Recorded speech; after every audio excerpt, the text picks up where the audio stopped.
Hello everybody. Hey, it's Ken Faulkner, and I have a knife video for you. Coming up, it's a knife. I talked about some knives that I bought at Blade Show that were like really discounted prices. This one is, this and another one that I have are the cheapest ones because they were free actually. Not exactly free. I mean, it was free with purchase. So here's one that's from Rosecraft, and I talked about that in another video. And I got that with another knife that I bought. It's a cool little slip joint. Got the half stop and everything. It's kind of a, I can't remember the name of it off the top of my head, but Rosecraft blades. If you're interested in something like that, good little gift knife, really. Could put it on a keychain. It's pretty cool. Anyway, I got it for free when I bought the other knife that I had. They just threw it in with it. It's great. This one here, I was buying a case, the vault case, and when I was buying, it's about $40. I mean, this is a nice case for $40. I'm not gonna go into it right now, but yeah, this is an incredible deal. And they said if you spent $50, and I bought this one. This was maybe somewhere between 10 and 20. It's a little smaller version of the vault case. It's pretty cool though. Anyway, I bought that because if I bought $50 worth of stuff, I get a free knife. Very exciting for me. I hear a free knife and, you know, pretty much my brain shuts off and I just do whatever they tell me. Anyway, kind of like winning a giveaway, you know, in a way. So this knife here is from a company called Revo, and I've heard of them before, but they're not that common, and I never really had one from there that I was really interested in buying. This one really intrigues me. It's not super special. It's a budget knife, but the action's not bad. Button lock. The reason that I am so intrigued with this is I was looking it up, you know, and I didn't know this when I got it, and you know, it was free anyway, so I probably wouldn't have complained. But the blade steel on it is 4CR. Yes, you heard that correct. 4CR 13 MOV. This is the first time I heard of 4CR 13 MOV. Obviously 8CR, 9CR, you hear about that all the time. And, you know, a lot of people don't like those steels. I think they work just fine. So anyway, after I got this one home and I was checking it out online and seeing that 4CR MOV, I'm going, oh geez, this thing's going to be just a piece of junk. This is like going to be something that you picked up in the bargain bin or you got at the gas station, and it's just not going to be any good. Little did I know, this thing has surprised me. So the reason why I'm so intrigued is that this thing actually came very sharp. I tried to look up 4CR MOV, and it kind of said that it tends to be a softer steel. It said something about kitchen knives being made with probably cheaper kitchen knives. So, you know, it's a steel that's used for knives, but I've never seen it on a folder before. The price of this knife, if you're paying full price for it, is about $25. I thought I saw when I looked up on Blade HQ, they had these and they were talking about how it could be a giveaway for like a free knife with purchase of something. So maybe that's something very common, and maybe excuse me, maybe they made these knives just because they wanted to get a good price and get it out there and let you check it out. But I like the shape of this knife, and the handle for a small knife is comfortable for me. Got a thumb ramp, no jipping. Thumb studs work well, you know, when you're not on the camera. Reverse flick, thumb flick, works good enough. But the grind on the blade. It's a hollow grind, and it's a deep hollow grind. It's very deep, and it's not the thickest blade steel anyway. So, you know, I don't know that you could use this hard use for sure. But the thing is, ever since I got it, I've been cutting with it. I'm thinking, well, let's see how long it takes for this thing to get dull. And I cut with it, and this thing has a sharp edge from the factory. It is really sharp. And I'm going, well, they managed to sharpen it. Let me try to make this thing dull. And if you look at the thumbnail for this video, I was using it to do some curls on some fat wood. Getting ready to do a barbecue and started up with a ferro rod. It went through that stuff pretty well. I mean, as well as just about any knife. It's really surprising. This knife, I didn't mention the name. It's a Revo Canyon.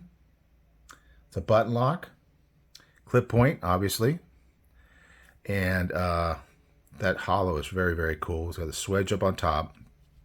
And it's a good little backup knife. I've been carrying it quite a bit because I want to get it dull, but it hasn't gotten dull yet. You notice my background, a little different.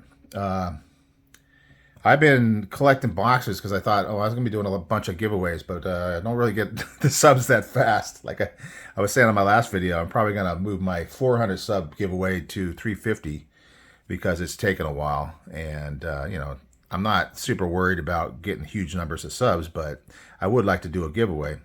So I collect all these boxes that I get from Amazon. So here's one of these wonderful Amazon boxes. So I figured I got way too many. I'm going to go ahead and get rid of some, and I'll use this knife to cut up the boxes. And that's why I got this different background. This is a cutting board. I just didn't want to cut up my table. So anyway, I've never done cutting of anything on the channel, so this is kind of the first time. But so let's see how it goes. So take this guy, start at the corner. I don't know if I'm doing this right so you can see or not, but if you watch, it's going through that cardboard. Now here, cardboard is pretty good for dulling knives, and in reality that would be a great result, because what I want is to get this knife dull, and then I want to sharpen it up again and see how easy it is to sharpen.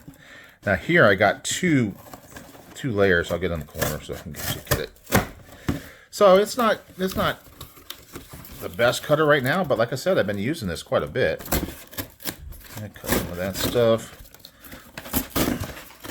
but it's not the worst either. I mean, it's definitely doing some cutting. Let's see if we can get some. Now, it is clip point, and the point is up pretty high above the pivot. So in order to do those utility cuts, you're going to have to really tilt it forward. But, I mean, look at that guy. I haven't been doing a lot of utility cuts, so it seems like this tip is pretty sharp. Also, I kind of like this, the belly and this front edge here for cutting. I've used it for some like gardening type cuts, and and a little bit of whittling type cuts, and you really seem to get a good cut out of that front edge. So let's cut this guy off real fast. Well, so like I said, it's the first time I've done this kind of video, so if I'm not doing a great job, I haven't done a lot of practice with this side of thing. I mean, I cut open boxes, but I never really kind of sat down and tried to slice through the whole thing like this. But you can see it's not that bad. You get to the tape, a little bit of trouble with the tape, but then hey, there you go, no problem. And I'm not going to go all video long cutting every little piece of cardboard, but I'll just get this last little section, doing a cut down this way. I'll cut it this way. I know sometimes they talk about like cross cutting versus with the grain. So get a couple different ways of doing it. But as you can see, even from a guy with not a lot of experience cutting, doing cutting tests, he did pretty good. So I've been impressed. There was a video a while back, Zach in the Wild. Used to be with Blade HQ. And let's cut some paper. And he was at the Buck Factory and talking to Laren Thomas. I think that's his name. Not the best, but not the worst. And Laren Thomas was talking about, steels. Yeah, you can see it could definitely use. It'll be interesting to see how this does. And then this is probably not the best paper for this kind of thing. But it'll be interesting to see after a sharpening and a strop, if it does any better than this. And I'll be doing that on a different video after I get this nice and dull. You can see it's getting there. It's definitely getting there. So anyway, Laren Thomas was talking about, MagnaCut. Of course, I guess he's the guy that came up with MagnaCut. And he said that, really what's most important with the blade for sharpness and usability is your heat treat. It's a 3-inch blade, you can see, 3-inch. Overall, we're talking about maybe 7 1/4. So not a big knife. Anyway, he said that heat treat is super important. So, and you hear a lot about that MagnaCut with heat treat, and a lot of people, unhappy about some people running it too soft. Also, what he did say, and may be what applies to this knife, has to do with blade geometry. This one is super thin behind the edge. And a lot of it has to do with the fact that it's not very thick to begin with, but also the fact that it has this deep hollow grind here. Now, I know it gets so thin even down at the end here that when you sharpen it, I guess your sharpening choil is going to be doing a smile. It looks like it's already kind of gotten a bit of one. So that choil is probably not that good. I don't know. Looks like it hits the stop pin right there. So I don't know if you could maybe you could grind out a little bit more of a sharpening choil if you want. We'll see when I sharpen this thing. We'll see what happens to it. And we'll talk a little bit more about it then.